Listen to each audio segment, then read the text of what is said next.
di balik panggung politik Indonesia sedang terjadi drama besar yang lebih rumit dari sekadar hitam dan putih. Antara loyalitas terhadap ideologi dan godaan kekuasaan, Partai Demokrasi Indonesia Perjuangan (PDIP) berada di persimpangan jalan. Kasus hukum, manuver elit, dan arah koalisi 2025 menjadi sorotan tajam publik. Apakah ini kebangkitan strategi atau kemunduran ideologi?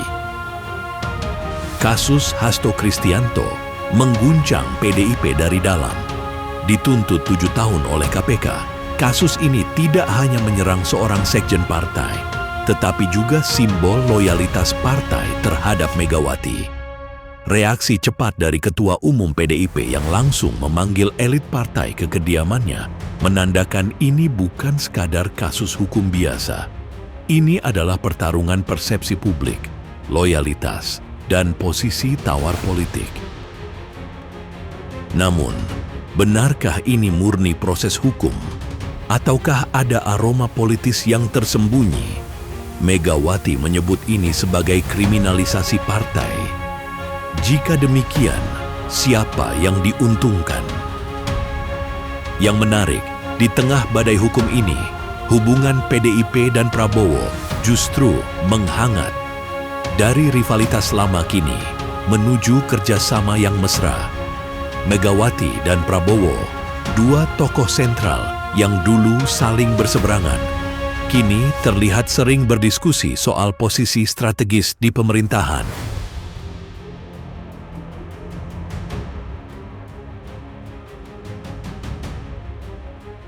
Apakah ini bentuk strategi menyelamatkan partai atau tanda perubahan haluan ideologis PDIP?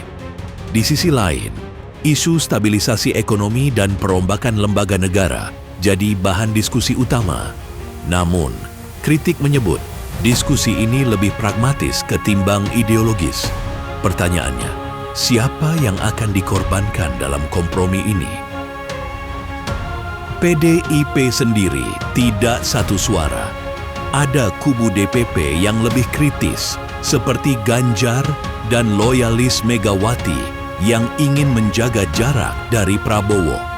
Di sisi lain, kubu Puan Maharani melihat ini sebagai peluang emas menyongsong pemilu 2029.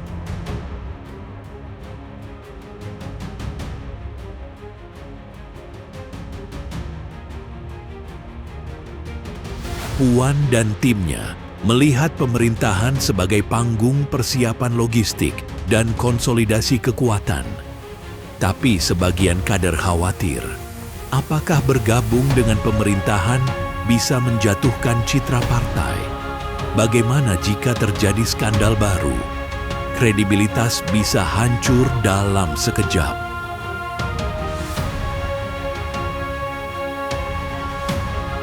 Kekhawatiran terbesar datang dari publik dan pengamat politik. Jika PDIP bergabung ke pemerintahan, maka semua kekuatan politik besar akan berada di satu meja. Tanpa oposisi yang kuat, ini membuka jalan ke arah kartel politik, sebuah sistem di mana partai hanya peduli pada sumber daya dan jabatan, bukan pada rakyat atau nilai-nilai.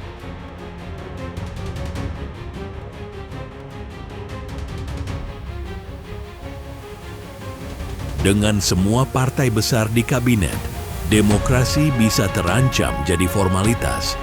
Politik hanya jadi alat transaksi, bukan perjuangan ide.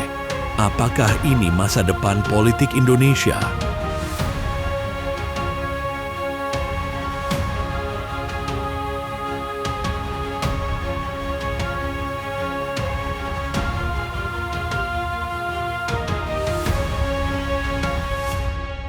Di sisi lain, PDIP tetap aktif di DPR. Mereka mendorong penguatan BPIP dan revisi Undang-Undang Koperasi. Tapi masyarakat mempertanyakan, apakah ini cukup?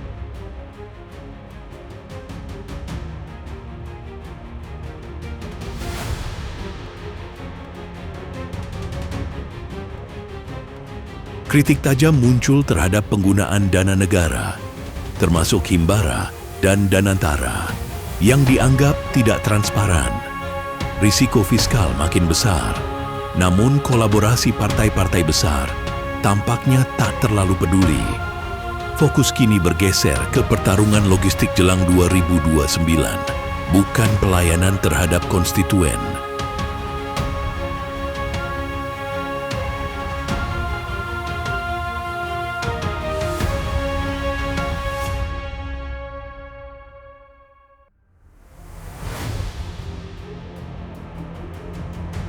Narasi PDIP dan Gerindra bukan sekadar cerita tentang kekuasaan. Ini adalah gambaran bagaimana pragmatisme politik perlahan menyingkirkan idealisme. Di tengah guncangan hukum dan tawaran jabatan, partai politik harus memilih setia pada rakyat atau nyaman dalam sistem yang menguntungkan elit.